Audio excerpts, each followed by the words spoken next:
Winter does not kill everyone the same way. Most people arrive half-finished. That is the first thing I learned. Cold is not just weather, it's pressure. It takes whatever was already wrong in a person and closes around it.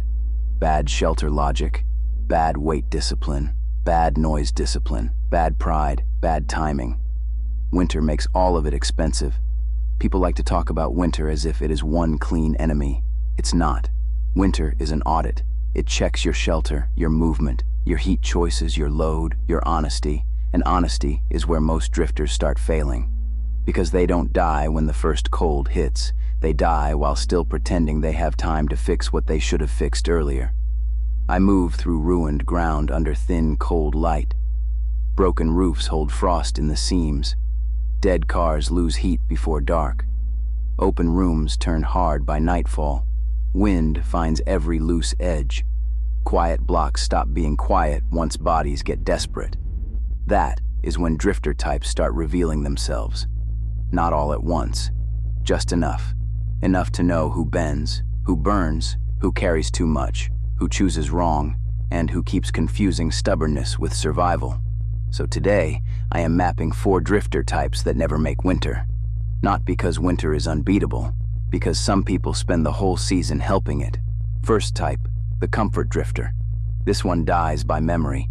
He remembers what shelter used to feel like. A room, a mattress, 4 walls, a roofline, a place that resembles safety. That resemblance is enough for him. He chooses hold by familiarity. That is the mistake. Winter shelter is not about what feels human.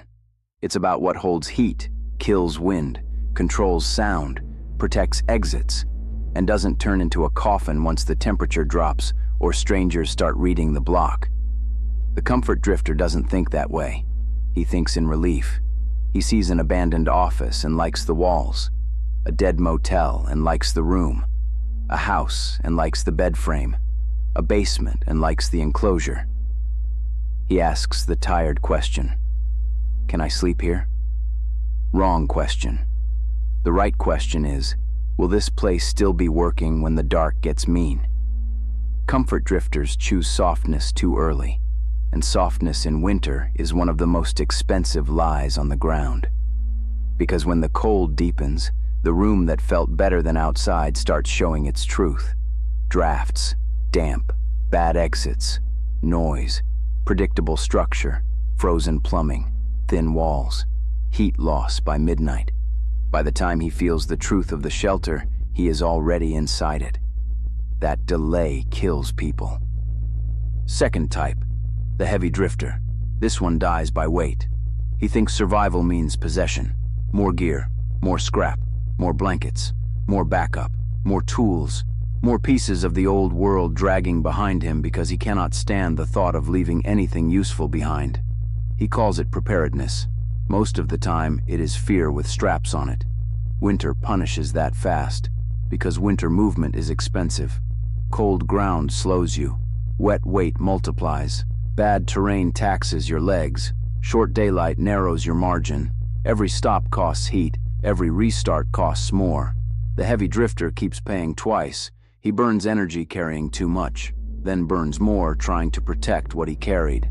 That means slower movement, slower pivots, worse route choices, longer exposure, worse shelter arrival, and less left in the body when the real cold starts leaning on him.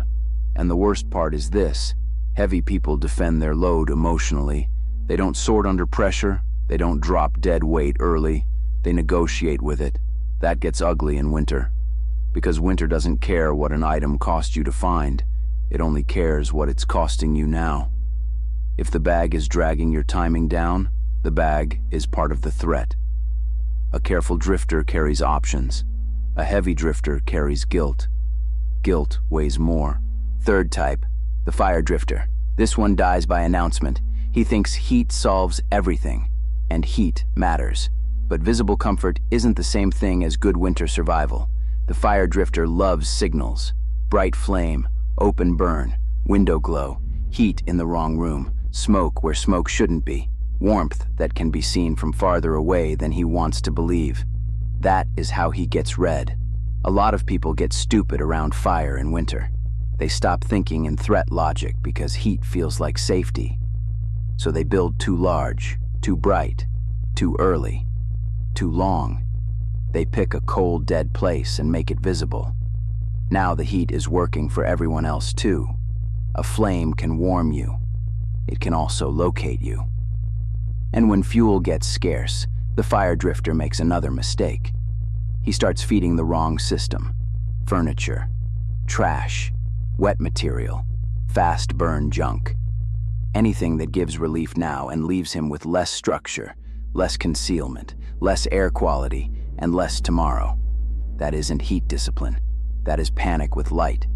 Good winter heat is controlled, small, managed, timed, concealed when possible, built around survival, not comfort theater.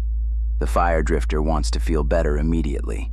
Winter kills people who need to feel better immediately. Fourth type, the lone proud drifter. This one dies by refusal, not refusal to survive, refusal to adjust. He hates changing the plan, hates admitting the body is dropping, hates reducing pride to practical truth. That makes him dangerous to himself. Because winter is a season of correction. It keeps asking, still working? Still enough? Still worth the cost? Still making sense? The proud drifter answers too late.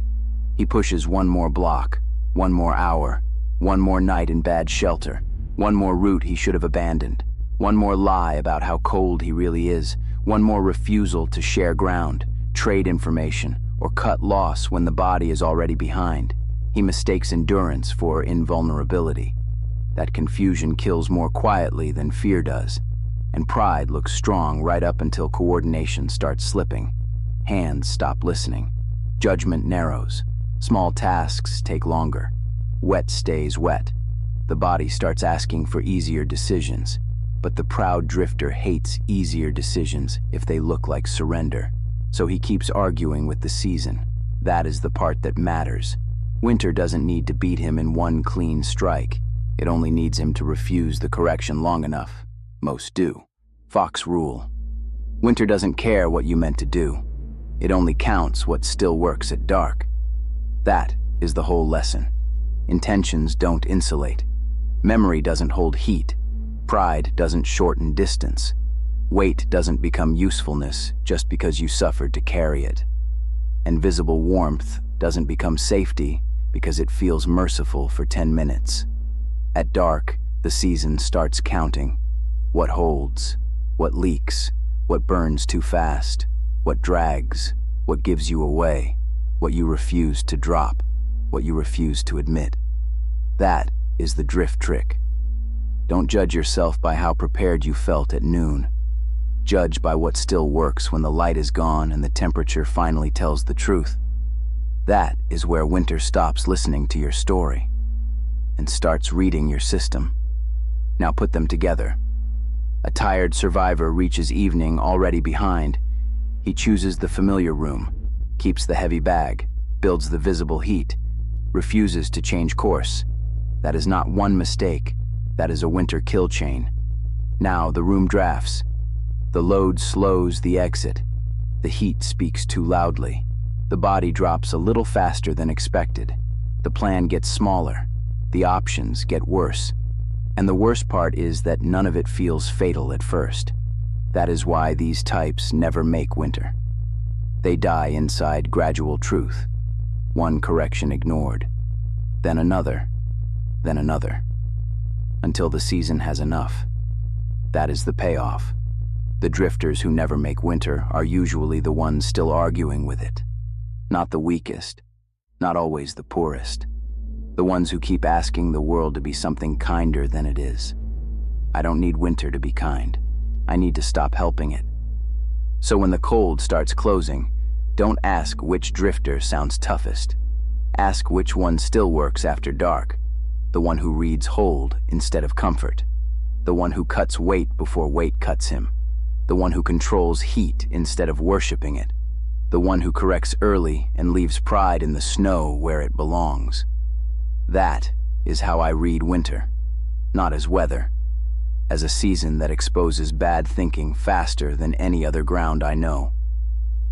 What dead place should I map next? Drop the next drift.